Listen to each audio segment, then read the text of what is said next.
And my guest right now is going to help with something that I've heard from so many people I can't even count. And that's the question of, what do I do? I no longer have a training budget in my organization. How do I make sure I'm progressing as a professional and I'm keeping my team progressing as professionals? Listen in as I have another amazing conversation with a guest who will certainly shock your potential. So joining me today is Daniel Matthews. Now, he's not only an accomplished leadership coach and a problem-solving and change leadership expert, but he's also known best for helping people to stand up, oops, I got it wrong, step up, stand out, and inspire others. And like I like to use my title as the Chief Potential Officer, he is the Chief Continuous Improvement Officer of his company, Continue to Improve. I know, I love it. You know what? When we run our own companies, we can make our own titles. That's right. He's also the author of a brand new book that's out called the A3 Workbook, which is Unlock Your Problem-Solving Mind, which is what we all need to tap into to make sure that we can continue to shock our own potential. So Daniel, thank you so much for joining us today. Thank you, Michael. I'm excited to be here today. So what I want to do, since I hit just a couple of the highlights, I want to give you a chance to introduce yourself the way you like to, and tell us about yourself and your business and how you help people and organizations to shock their potential.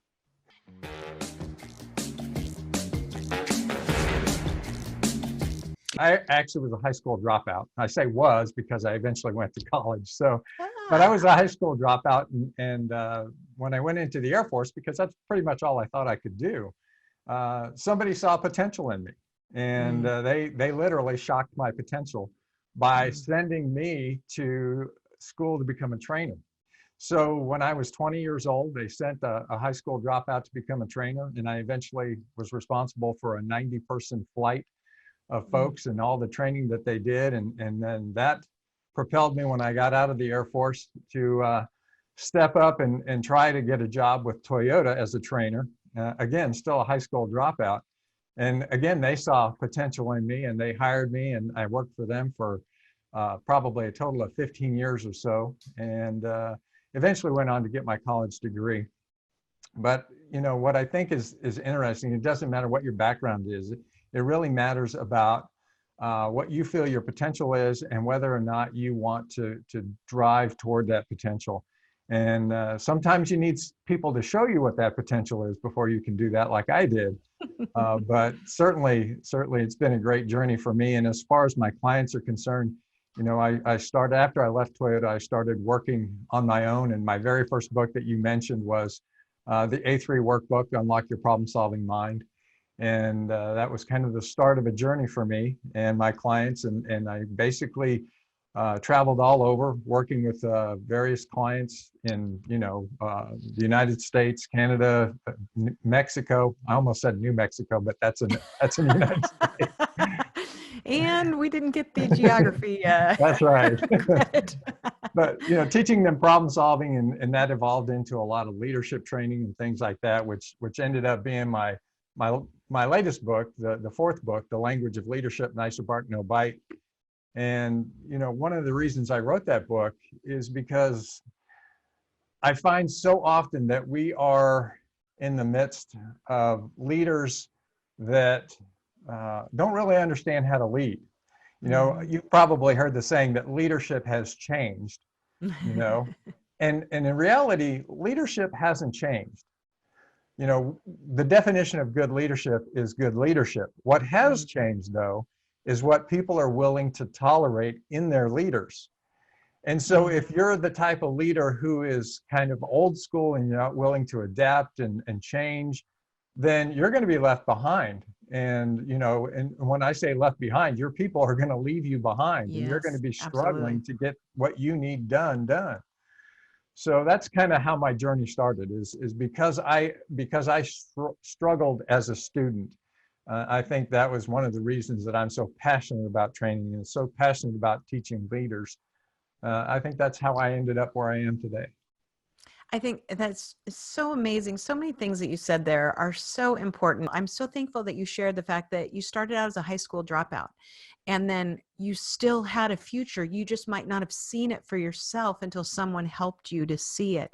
And I think that's so poignant with all of us is, we all have blinders on at certain times to what we're really capable of. And it's so incredible when we have someone or many someones who help us to turn the mirror back on ourselves and say, hey, look at yourself. You may not have seen what we see. I want you to see what we see. You've got something and you can't let it be hidden just because you've had a stumble on your path. Let's get you back on the path. Absolutely. I call those whispers because too often we don't hear them at a volume that registers in our mind, when people tell us things like that. And I think it's really an important part of our evolution that we really pay attention to those small things or those things that, when it's, oh, well, it was nothing, we kind of blow it off, right? Yeah. But in reality, those are the things we really need to be listening to, because if other people see that in us, there's something to it, especially if you hear it more than once.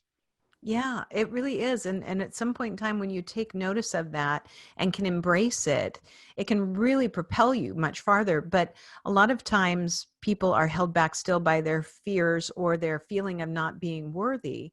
And Absolutely. it's hard to accept it when you haven't embraced it yourself. Exactly. Yes. So true. One of the questions I have heard so many times recently is the one that we're going to talk about, and that's we no longer have a training budget. It used to be that I could go to conferences and I had, or I could bring in, speakers like you to train us, and now we don't have those resources. So what do we do? And so I know I posed that question to you to say, how can people do it? What advice do you give them to make sure that you could take this month of December and really just jam pack it with what you need, not only for your professional journey, but to keep yourself motivated? Yeah, I tell people all the time, I said, what you need to do is you need to figure out where you're going, where you want to be, and then list all the things that are keeping you from getting there. And then pick two of those and find alternative actions to those things.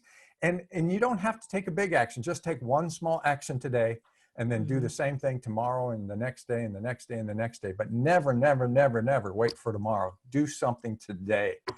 And so when I think about leadership and I think about management and the non-existent budgets out there, Yeah. there are people who want to develop their leaders. There are people who want to develop as leaders. There are people who want to be leaders in the future, and they're thinking, well, why bother? Well, today is a good time to bother in reality. I mean, we've never lived in an age where we have so much information available to us in so many formats that there is no excuse for not continuing your leadership journey and developing your leadership skills. Amen. And so some of the things that I think are really important is, first of all, whether you're an entrepreneur or whether you're working at a corporation or you're doing, my wife works at Toyota and their corporate office is it's a ghost town in the office. Yeah. Everybody's working virtually.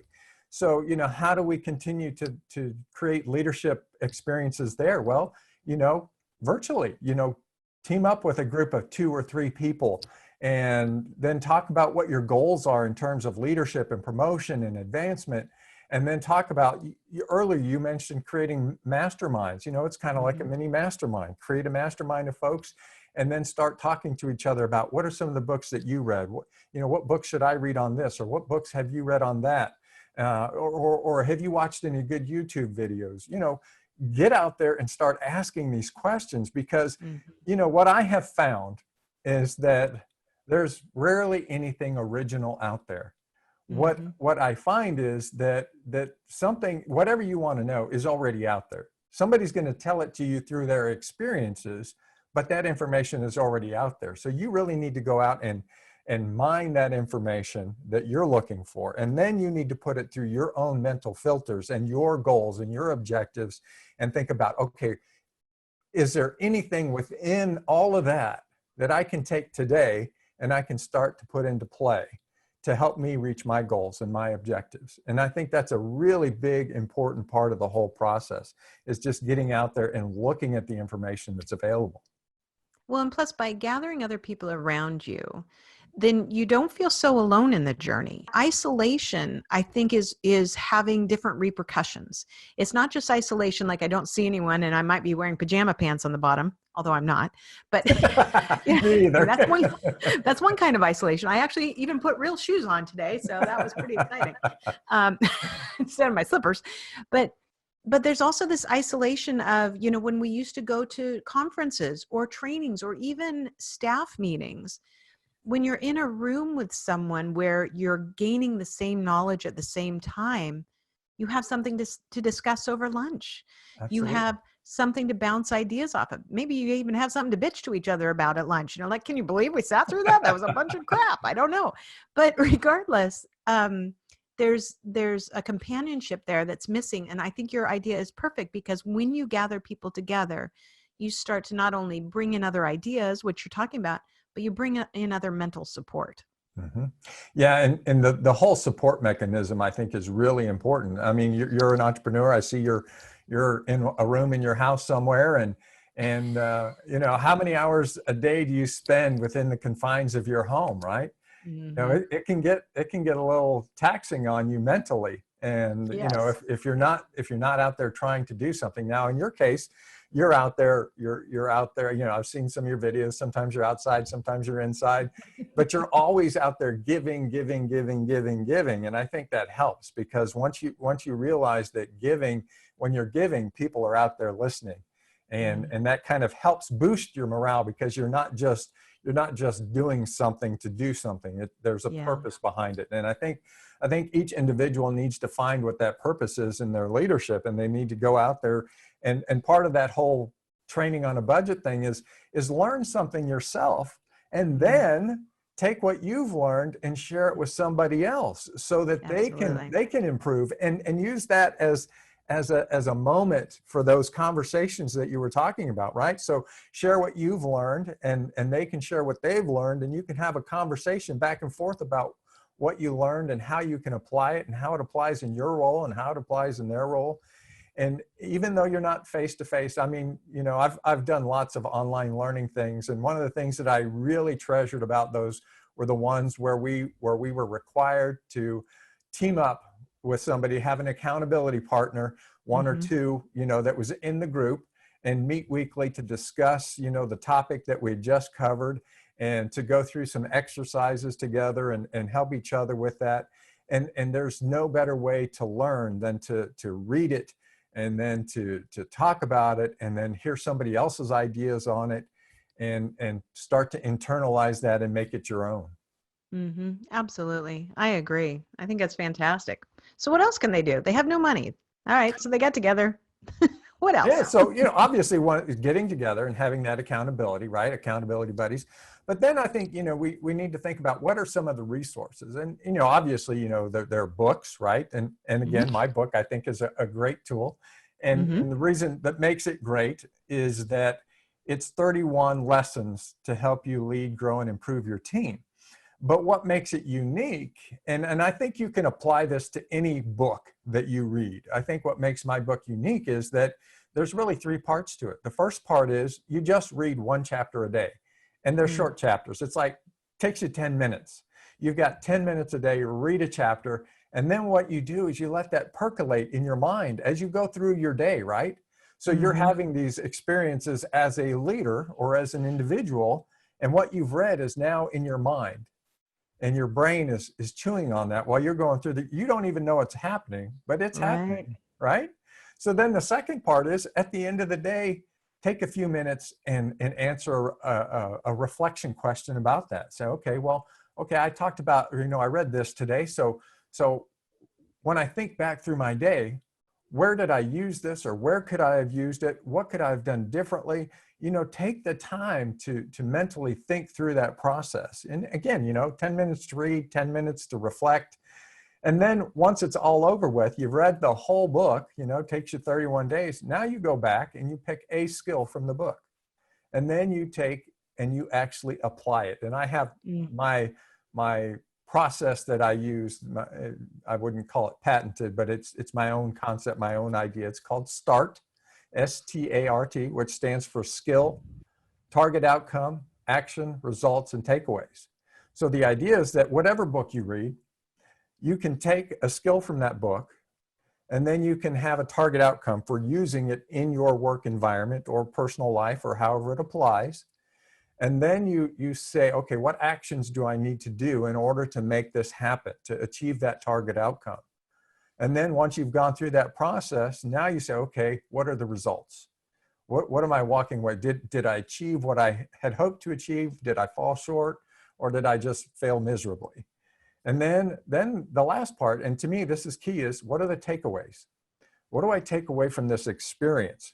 But you talk about going to conferences and people aren't doing that anymore. But think about all the people who go to conferences and they go and they have such a great time and they meet some people and they increase their LinkedIn connection list And they and they never come do back. anything with it. Exactly. Nothing happens, right? So to me, that START formula is something you can use across the board. And it can work for conferences. It can work for any book you can read. And the reason it's so vital is because if you don't apply it, you're never going to internalize it. And it's through the application that we learn about, okay, how does that really work? Well, I sucked at that. I didn't do very well. But then now you've got this other group of people that we talked about earlier. And now you're saying, okay, I tried this and this is what happened. And then you get that feedback from those other people and they help you see some things that maybe you didn't see in the first place. So, I think those are all things that we can do. And I can't stress enough that you can go to YouTube, you can TED Talks, TEDx Talks, right? Those are all fantastic. I don't know. I'm sure you've probably listened to hundreds or dozens or whatever, but yeah, I mean, how much great information is out there? And we listen to those videos, but it goes in and then down the road, and then somebody tells us, oh yeah, that was great, but I never did anything with it. We need to create small groups of people that are focused on whatever skill they're trying to learn. And they need to be able to source resources on the internet or wherever, use those resources, and then talk about it. I think I heard Ed Tate, who is a speaker and an NSA member, he says, the answers are in the room. We all have our own experiences. And if you get those people together and you just throw out a question, you're going to get the right answer eventually. Right. And you're going to get people engaged. And I think it's a really good point. But you're right. Let's have dialogues. We can still have the dialogues. They might just look different. Right. And so, the concept of creating even just small groups of, 5 leaders at a time that become their own little mini mastermind to keep themselves motivated and have a topic. It doesn't always have to be a large group format like we had before. We have an opportunity now to look, especially at training, from a completely different perspective and say, what do we want? And now the question is, how do we do this right in a world that we're going to be more virtual and our teams are going to be virtual, and we have to build a sense of team virtually. And we have to, a new hire who's hired, who never gets to meet their colleagues in person, who may never meet their colleagues in person. How do we create those opportunities? Well, guess what? There's already people who've had to work that way prior to COVID. So let's go find them and ask them, how did you do it? What pitfalls did you have? What resources did you use? How do you build a team when you're not physically together? And we have an opportunity to build a new hybrid of training, I think, that can be even better once we start to not worry about it and just go after it. Yeah. Well, and I think too many times, when we are hired to do a position, we think we're supposed to be the answer for everything in that position. Yeah. And I think that was one of the things I learned a long time ago at Toyota, is the importance of not just, what's in my head, this is what we're going to do in the organization, but eventually going out and looking at other companies in the industrial park that were going through the same thing we were going through, and benchmarking their training and what they were doing, how they were doing it, and what they had that was cool and that we could use, and then they gleaned things from us. So it was a great opportunity, and I think the other part of the whole leadership experience, especially if you want to develop into a really good leader, is you really have to feel comfortable talking in front of an audience. And so I think one of the best ways that leaders can do that, and aspiring leaders as well, especially if you're somebody who's, you know, waiting for all this to break loose and then you can go and, you know, apply for some leadership position or whatever. But, you know, we talked earlier about teaching somebody else how to do something. Well, let's take that a step further. What if you shot a video of yourself doing it? And you don't need any fancy equipment, right? We're right here on Zoom. You've got the ability to record yourself on Zoom, right? Yep. Hit record, you know, get up there and start talking about something, and then share it out there on your platforms, whether it's Facebook, LinkedIn, you know, those areas, and start providing information and start being seen as somebody who knows something about something and that might be an expert. And if you're seen as an expert in these other areas or in these other environments, then sometimes maybe you can be seen more as an expert internally, because I think sometimes once we become an internal source, right, we're no longer the expert, even though they hired an expert. Exactly. Isn't that right? So I think that's true. part of it. Yeah. You were saying earlier about, you know, how you like reading people's bios because you get to learn a lot about them, you know, and how cool would that be if everybody that worked for you had to write a bio, right? And then you could learn about them as individuals more easily, right? With the small exception, most people want to do a great job.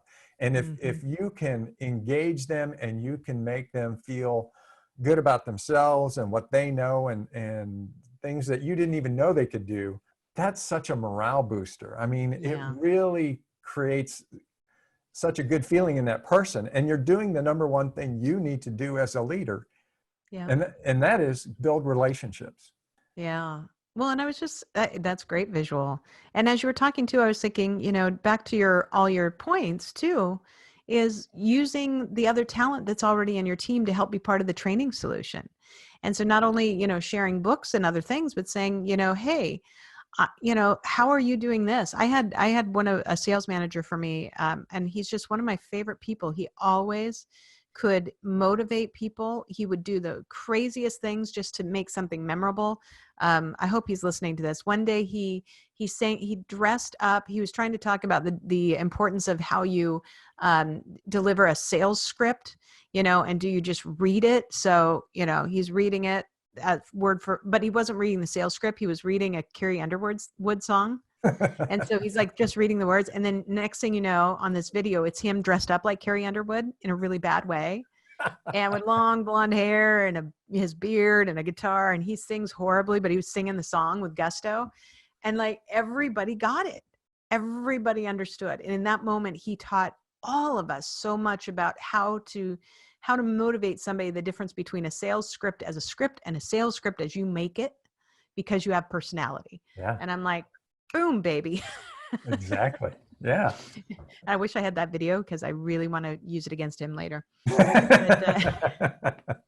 So Daniel, this is great. We're almost out of time. And we'll have all of your contact information in our show notes, but just in case somebody can't wait and they want to type you in right now to find you, what's the best way for them to find you and learn more about you? So for me, LinkedIn is my favorite, and it's just Daniel D. Matthews, and that's Matthews with 2 T's. My email is dan@continue2and improve.com. So those are 2 best ways to get a hold of me. And you can go to my website, which is continue2improve.com as well, or you can get there by going to danieldmatthews.com as well. So either of those ways. Excellent. So before we go, do you have any last words of wisdom or pearls of advice for my listeners and viewers?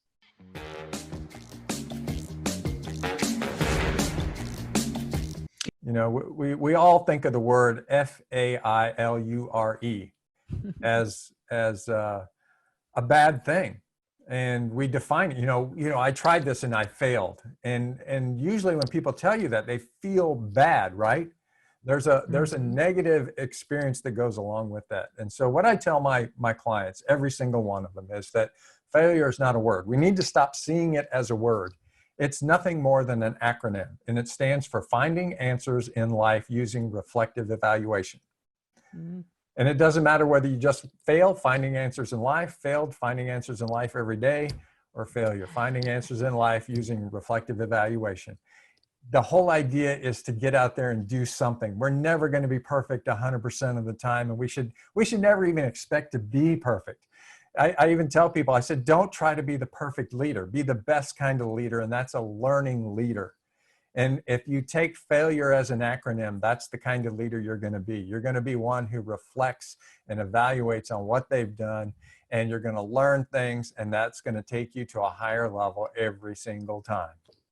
I love it. Daniel, thank you so much. Lots of words of wisdom there, without a doubt. It has been a pleasure having you as a guest. Thank you, Michael. I've really enjoyed myself today.